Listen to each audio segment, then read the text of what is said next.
story that I remember, and I believe this was from 50's point of view, was something like one of 50's friends, like robbed somebody, like you or someone in your crew or something like that. That's a different story, Vlad.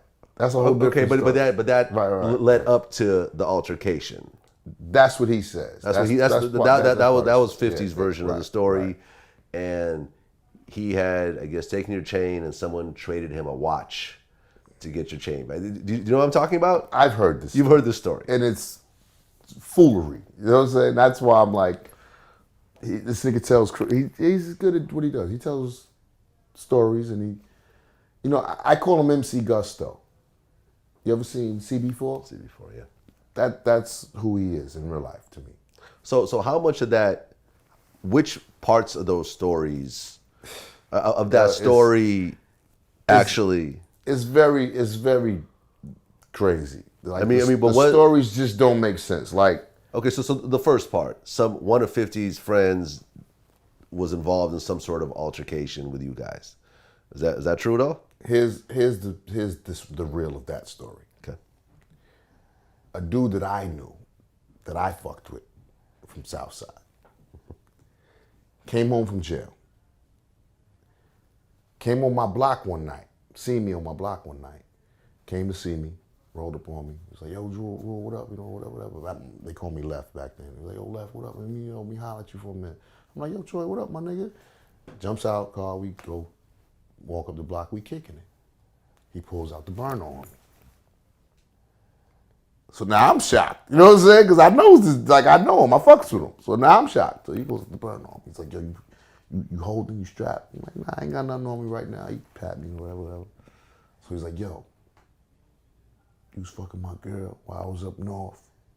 Just that and the third. And I'm like, nigga, what are you talking about? You know what I'm saying? Like, nah, I wasn't fucking your girl. You know what I'm saying? And if that was your girl and I didn't know that was your girl, that's a different situation. I said, but if I'd have known that's your girl, nigga, me and you cool. Like, yeah. I'm not gonna, you know what I'm saying? Like, I'm not a slime ball, nigga. You know what I'm saying? I'm not a creep and shit. That's what that was about. Okay. So he proceeds to say, yo, give me your chain. But he was like emotionally torn. He was having an emotional moment. Like he had the shaky hand. Like he was in a lover's triangle quarrel type situation. Like he was emotional. You know what I'm saying? It had nothing to do with music, hip hop, rap, none of that.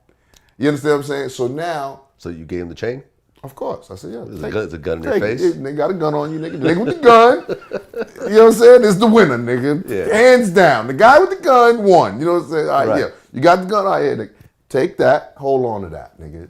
Okay. Not a problem. You know what I'm saying? All good. So now, he runs off down the block. So now I'm like, so what was that just about? Was that about the bitch or was that about the chain? You know what I'm saying? I'm confused now. I'm like, I don't know. You know what I'm saying? So anyway, me and my niggas is thorough. You know what I'm saying? I don't know. People may not understand it or may not believe with it, but me and my niggas is thorough niggas. You know what I'm saying? That's just how we are. You know what I'm saying? There's no debate about it. You understand? So anyway, I goes back to the corner. I'm hits my niggas that's on the corner with me. I'm like, yo, y'all didn't see what the fuck just happened, man. This nigga just fucking Troy just fucking got me and shit. You know what I'm saying? And like word, like, yo, what happened? I'm like, yo, this nigga too wild, fucking this bitch. Woo, woo. So now I'm like, yo, we gonna go over there and, you know what I'm saying, go see these niggas over there on the south side. So before I goes over there, I puts in a call to Black Just and Preem, like, cause that's they little nigga too. Mm-hmm. So I'm like, yo, where's this stupid nigga at? You know what I'm saying? Like, this nigga just came over here and fucking, you know, so this is how this went down. Preem was like, yo, hold on, let me handle this. You know what I'm saying? Nigga, it's not a big deal. This nigga's, you know what I'm saying? He's in his feelings or whatever. Let me handle it, boo, whoops. Before you and your little niggas come over here and acting crazy. No problem. Mm-hmm. Preem calls me back 15, 20 minutes later. He's like, yeah, I got the nigga. He's over here right now with me. You know what I'm saying? I got your chain. He just came back on the block. I took your chain from him. I got your chain, nigga. Right. And that was that. There was no, why I'm gonna trade you. Like Preem is the big homie. This nigga's the little nigga on the block. You understand? We all the little homies on the block. There's no watch involved. So anyway, so I guess the story got back in the hood of what happened, and so 50 used that as his end to have something to say about me. You feel what I'm saying? Okay. But it had nothing to do with him. Like, I didn't even know you know this dude. You know what I'm saying? His story is, I seen him with Troy out and about, and I got mad at him. Like, nigga, you had nothing to do with it. Why would I get mad at the guy next to the guy? You understand what I'm saying? Like, his stories just don't add up. They just don't make sense. But to an outside source looking in, listening, it's like, oh shit, this, people don't know what to believe, so they believe. Well, sometimes, a lot of times the person with a louder voice is what goes down in history, like, as the story. This is how it goes sometimes. Sometimes it's like that, So this is the truth of what happened in that situation. Mm-hmm. And then he took this story and used this story to whatever he got. Like, you know what I'm saying? Like, it's just crazy. When I look and I listen to all these crazy stories that he tells, I'm like people actually believe this shit. Like, this is crazy. You understand? And it is what it is. I said today I wasn't going to talk about this dude because I hate the fact that every time I do an interview, he has to get brought up in my interview, or vice versa. I hate that we're connected in that way. You know what I'm saying? Because really, we really have nothing in common other than we're from the same neighborhood. That's the only thing that we really have in common. You understand? We're two different, we're two different people. You know what I'm saying? I'm a stand-up nigga. He's not. You understand? And that's really the basis of who we are. But people, when you look at him on a whole, you realize that. You understand? He's crossed every nigga that he's ever fucked with. Everybody that's ever gave him a helping hand or was a part of it. He's found a way to backstab these people, from M to Dre to Floyd. Like, everybody that fucked with him, he's found a way to be a backstabbing, fucked up nigga to them, which is, I think, is a testament of who he is. You know what I'm saying? Well, it seemed at one point like y'all was, not friends or nothing, but it seemed like y'all had kind of moved past it. I'm past it now. Like, I'm not. You guys were on the airport. We're what? Like in first class together, yeah. like in the same row. Yeah. Did you guys talk at all? I mean, not talk, but did you guys acknowledge? You want the true story? True story. I'm on the plane. He comes on the plane. I'm on my phone doing something. So I see like a big dude coming on the plane and shit. So I look up and see who the big dude is, big black dude. And I'm like, okay, looks like some type of security dude, you know what I'm saying? So I'm looking now to see who's with the security dude. It's him. You know what I'm saying? So he sees me, I see him. He looks at me, he's like, yo, what up? I'm like, all right, what up? Go back to doing what I'm doing. He goes and sits down in his seat. I'm in my seat. No more words were said, no more nothing, no more anything. You know what I'm saying? Shortly after that, plane took off.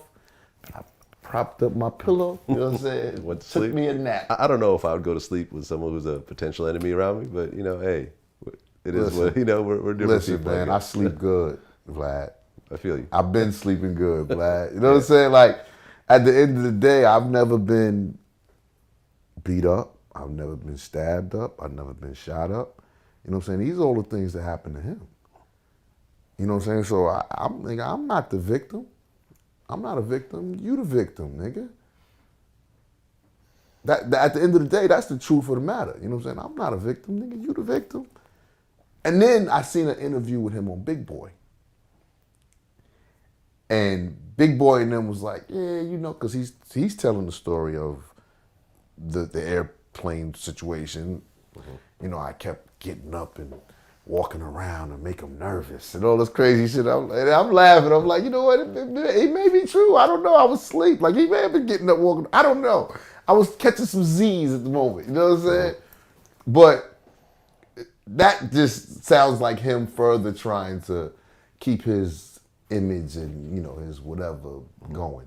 You know, so now I'm listening to the interview and Big Boy and them, they're like, Big Boy and them, they're like, yo, so why would you know, why you doing that? They're like, they're like, oh, 50, you're such a bully and this, that, and that, right? So he's like, why? I said, why am I the bully? He said, see, you know what y'all don't understand is y'all don't see the what do you say? The slap before the shot or some shit like that. You know what I'm saying? Like y'all don't, basically he was trying to say is y'all don't see what happened before I retaliated to all of these situations. You know what I'm saying? And he's like, I'm the victim. He's like, I wasn't born with a dimple in my face. That's what he's saying on the radio. He said, I wasn't born with a dimple in my face. You know what I'm saying? He said, I wake up every day looking at the band, woo woo. I wasn't born with shots in me. This is what he's saying on the thing. Like he's the victim and I'm the bad guy and he's the victim. You know what I'm saying? And I'm like, oh, so now you're the victim. Like, which are you, man? Are you the killer or are you the fucking, you know what I'm saying? Which guy are you, man? And then he's like, you know, Ja, he sits around and he takes credit for a lot of shit that he ain't have nothing to do with. Okay. I never sat around and took credit for anything. When we had our altercation in Atlanta, that's what that was. When we had our altercation at the Hit Factory, nigga, that's what that was. What am I taking credit for? I never said I shot you. You know what I'm saying? I never said I shot you. You said we shot you. You told the feds that. I didn't never said that. You understand? So these are the things when I look at the character of a dude that I'm dealing with, I'm like, you know what? I don't want to play this game no more. I don't want to play the back and forth. You know what I'm saying? I don't want to play that game no more. I'm tired of playing that game. I'm good. I'm a grown-ass man. You know what I'm saying? I done been to jail, did 2 years in prison, came home. I got a different outlook on life. So for me, even having these conversations, it's like, who the fuck cares? Yeah. Vlad, this shit was 10 years old, man.